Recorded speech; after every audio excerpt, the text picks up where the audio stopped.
Hi guys, मेरा नाम है नितिन भाटिया। मैं इंदौर मध्य प्रदेश से हूँ। मैंने अभी recently grooming education CA inter group 1 का कोर्स परचेज़ किया था और मैंने आज ही सीए इंटर ग्रुप 1 क्लियर किया है with exemption in accounts with 64 marks.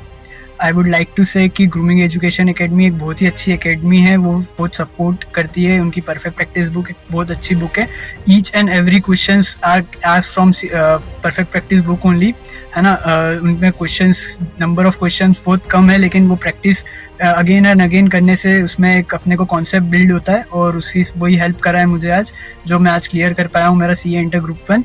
I suggest everyone to buy CA inter group 1 course for their studies. Thank you.